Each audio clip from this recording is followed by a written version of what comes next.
그래서 이 말씀은 오늘날 우리 신약 신자들에게 있어서도 하나님의 구원이라는 문제에 대한 이해에 아주 중요한 역사적 배경, 그래서 그 담긴 복음의 이해가 어떻게 그 역사와 이스라엘 민족의 그 증언 속에서 인류 역사라는 커다란 문맥 속에서 그 의미가 무게와 진정성을 가지는지를 깨우칩니다.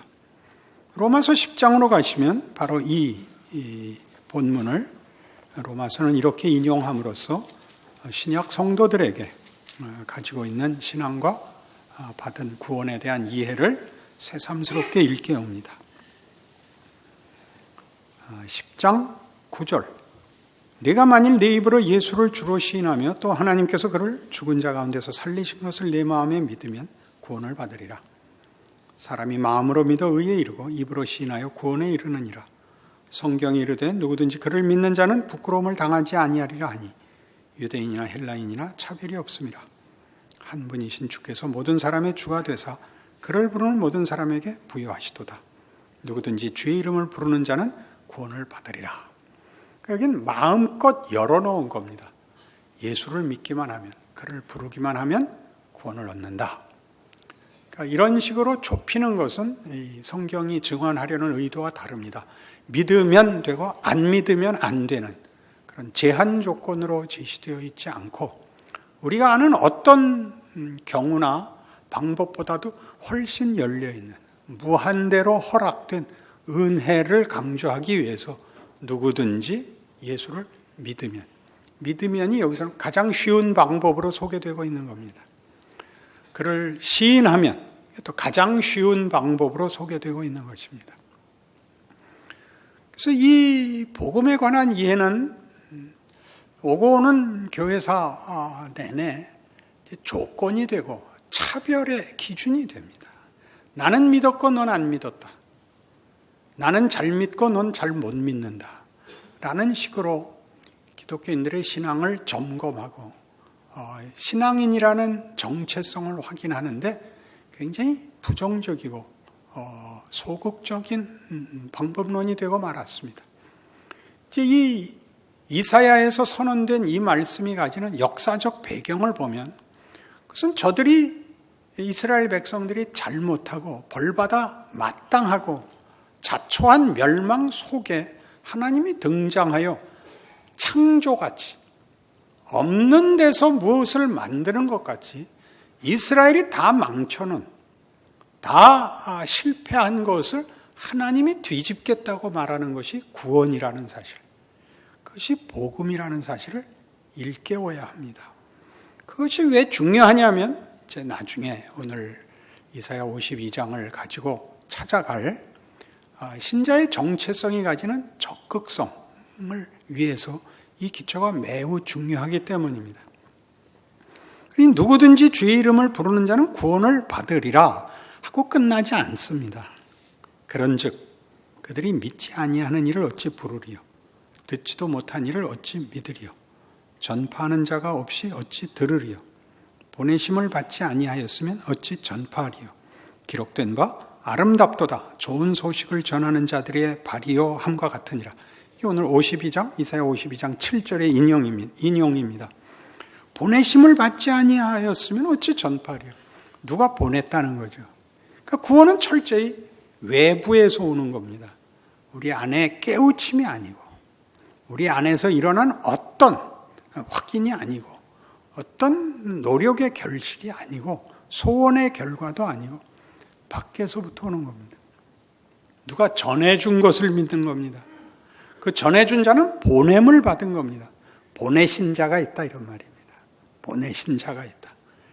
이 일은 무슨 의미냐 하면 지금 이사야에서 보는 이스라엘 역사라는 그 정황, 문맥 속에서 보시면 이스라엘은 하나님의 큰 은혜와 복과 능력 속에 있으면서도 망한, 스스로 멸망을 자초한 자들입니다.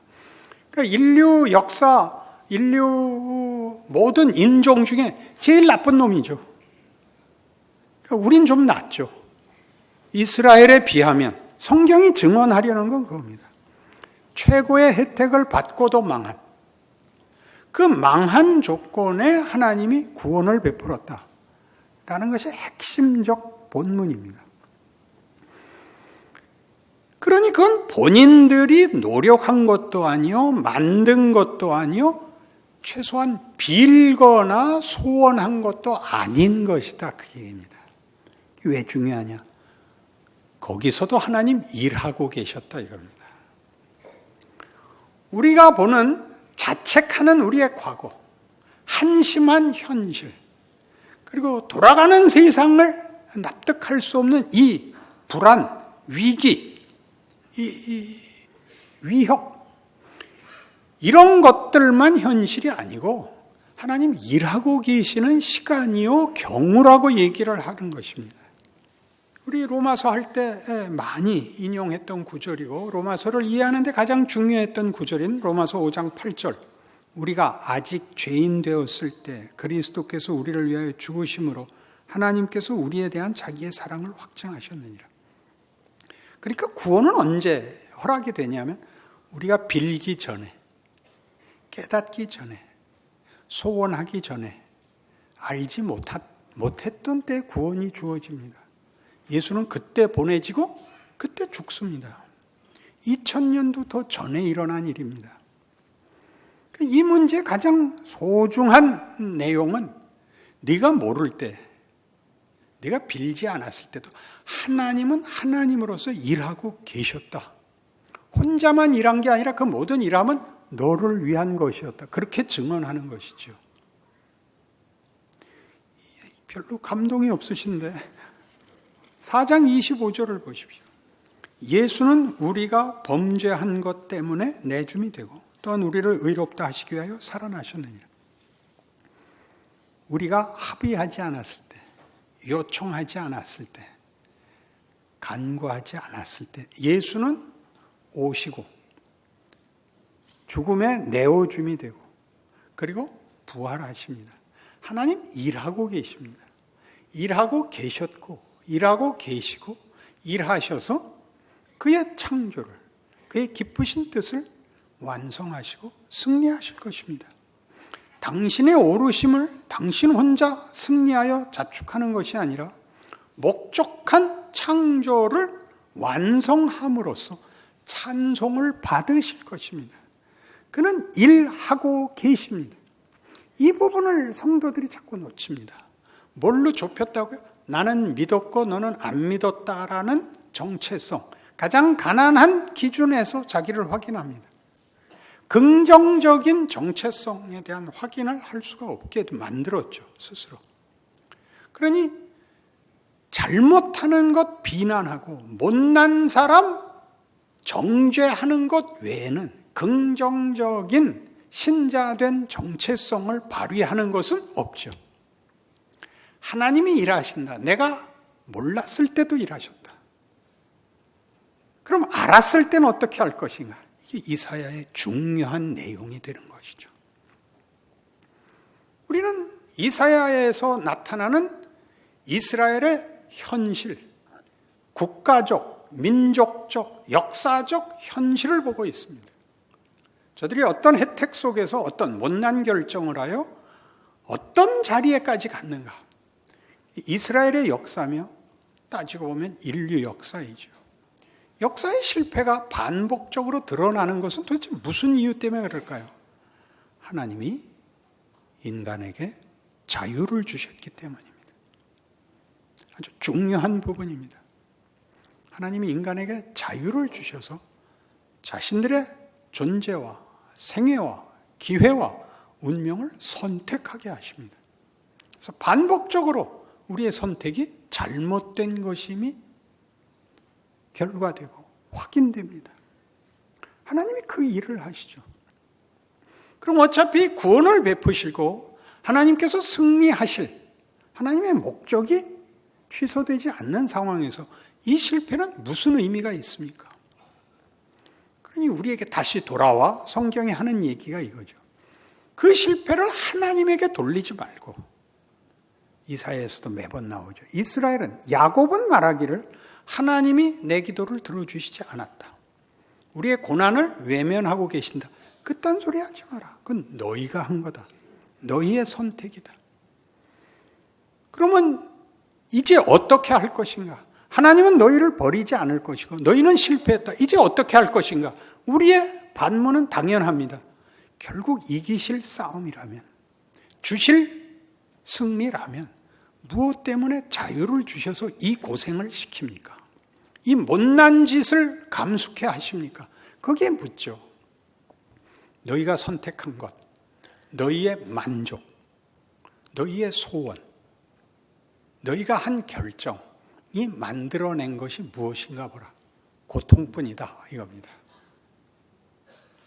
그것이 고통인 이유는 우리의 소원이 잘못된 것이 아니라 우리 존재가 그 소원보다 크기 때문입니다.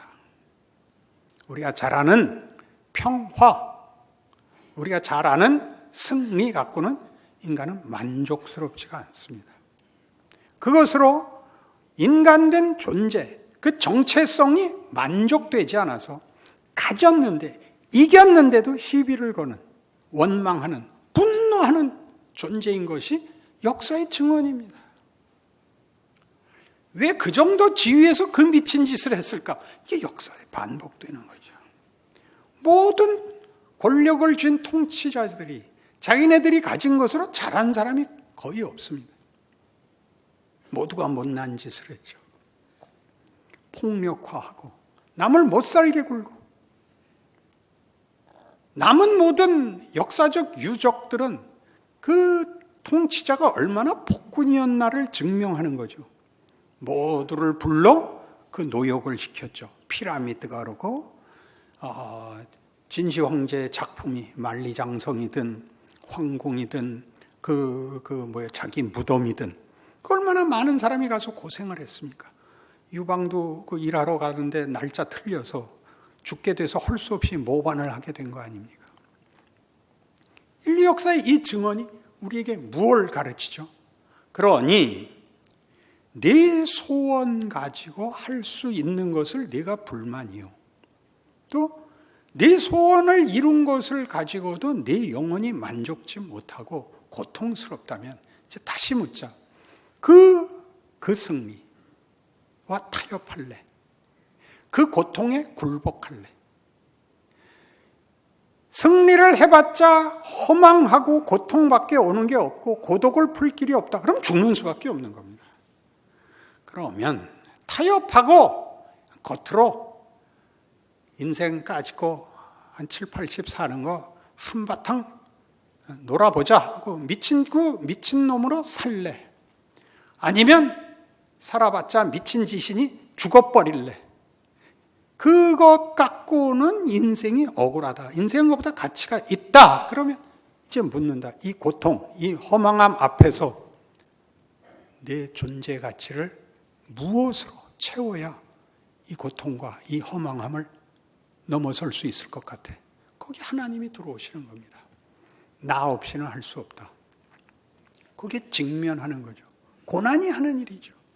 우리가 선택한 자유, 우리가 마음껏 선택한 소원이 가져온 고난이 다만 육체적이고 환경적인 것이 아니라 우리 영혼의 고난이죠.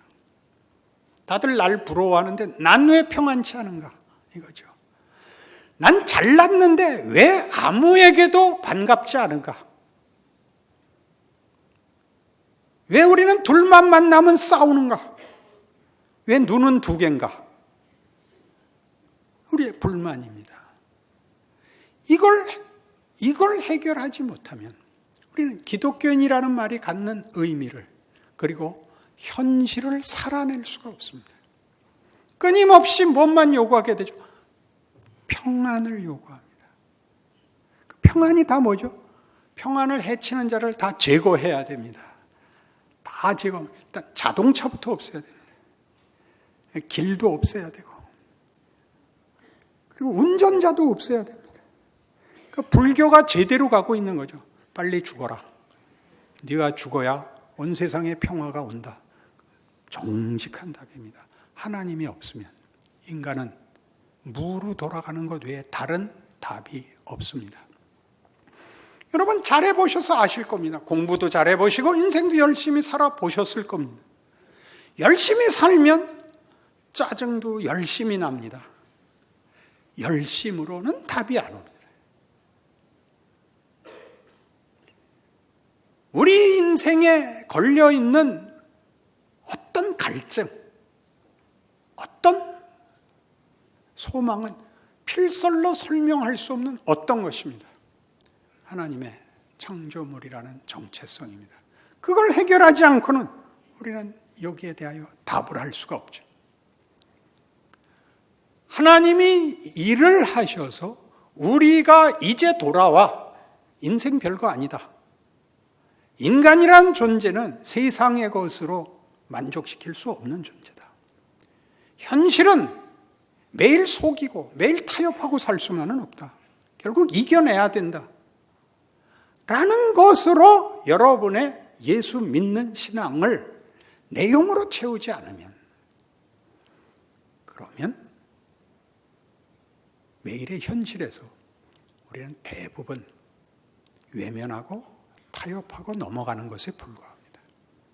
여기가 어느 시대나 그랬듯이 교회가 분명히 해야 될 내용인 것입니다. 우리 교회는 어떻고라는 자랑으로 묻어갈 수 없습니다. 그 교회에 속한 회원들 각각이 이 답을 찾아서 하나님의 일하심을 기억하여 자기의 생애를, 존재를 살아가겠다고 결심하고 실험하지 않으면 그것은 무의미한 것입니다. 우리 교회 이름을 갖다 대면 다 놀라고 다 존경하고 다 항복하고 그런 일로 해결이 되는 게 아니라 여러분 자신에게 아직도 해결되지 않은 현실의 위협, 공포, 불안, 갈등 속에서 그런 건 괜찮아.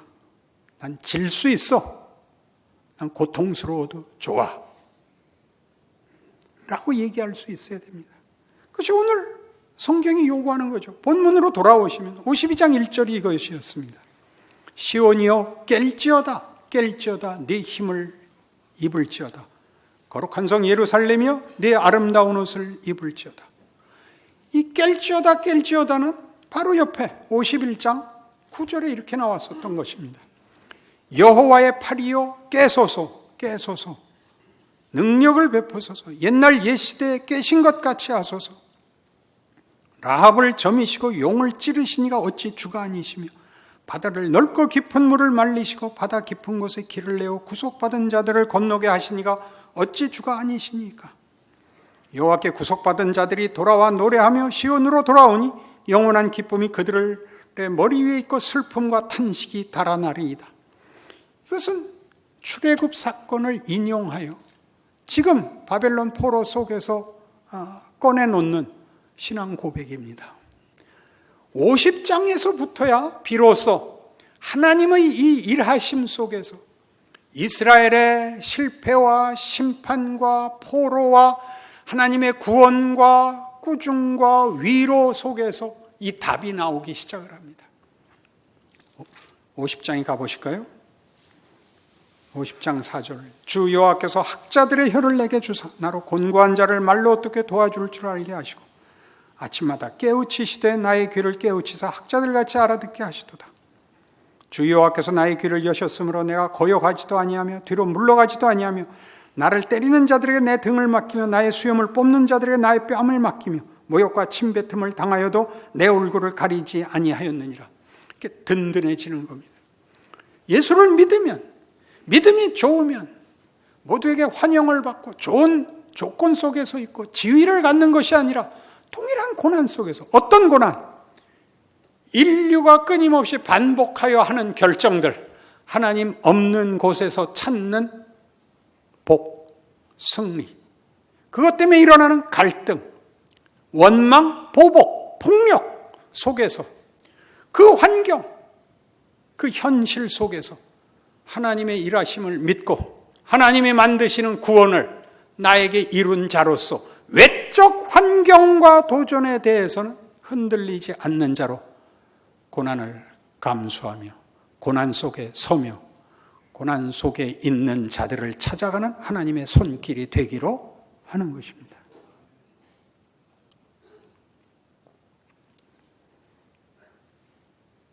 우리 한국교회가 한참 부흥할 때는